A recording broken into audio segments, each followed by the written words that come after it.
How America bought Russian MiG-29 fighter jets. When the Soviet Union collapsed in late 1991, the newly independent states within its former domain inherited enormous stockpiles of weapons the Red Army left behind. One of the most interesting cases involved the air force of the tiny former Soviet Republic of Moldova.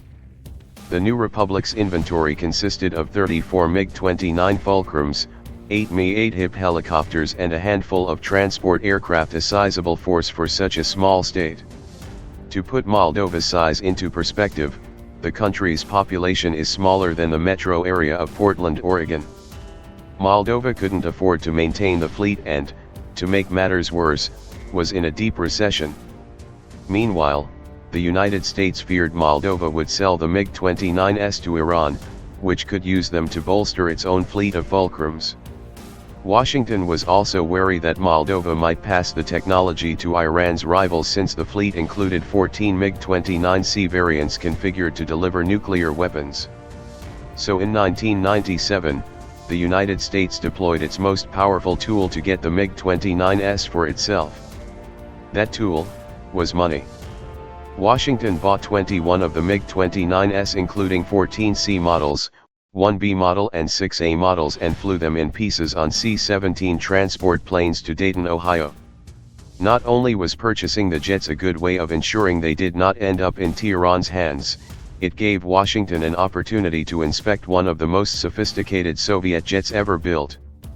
In exchange, Moldova received $40 million in humanitarian assistance, some army trucks and other non-lethal equipment.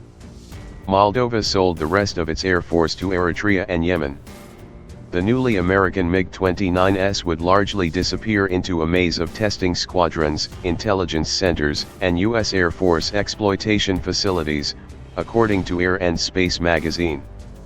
The MiG-29 was a maneuverable, deadly aircraft for its time. Its Archer A-11 missiles were sophisticated for the 1990s because of their ability to lock targets with a helmet-mounted cueing system at greater angles away from the jet's nose than comparable American fighters. However, this advantage would collapse when the Pentagon introduced the AIM-9X missile in 2003 and associated helmet-mounted displays. The Fulcrum further lacked the avionics and information management systems to tell the pilot what was going on outside the airplane, or where they were.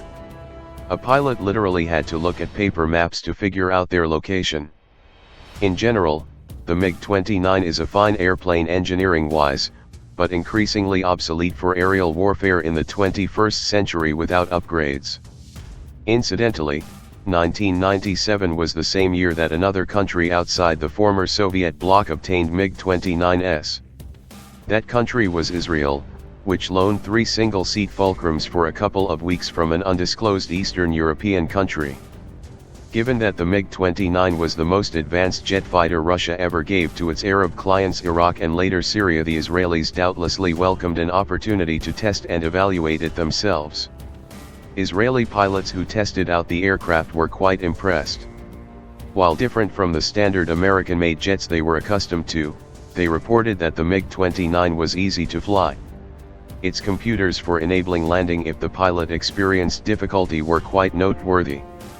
This is due to the fact that the system stabilizes the jet in case the pilot is affected by vertigo disease, and loses his orientation in space, IAF magazine noted. Such systems do not exist in Western aircraft, counting on the pilot to handle such situations independently. One test pilot concluded that the Fulcrum's abilities equals and sometimes even exceeds those of the F-15 and F-16 jets. The aircraft is highly maneuverable, and its engines provide higher weight-to-thrust ratio. Our pilots must be careful with this aircraft in air combat. Flown by a well-trained professional, it is a worthy opponent. Little wonder then why Washington seized the chance to assess these formidable fighters while simultaneously denying Tehran an opportunity to expand its own fleet. Today there are still MiG-29 operators all over the world, largely in Eastern Europe, the Middle East and South Asia. Poland has some Fulcrums operating alongside their U.S.-made F-16 jets. Curiously, Israel signed a deal in August 2011 to refurbish, modernize, and overhaul Poland's MiG-29s.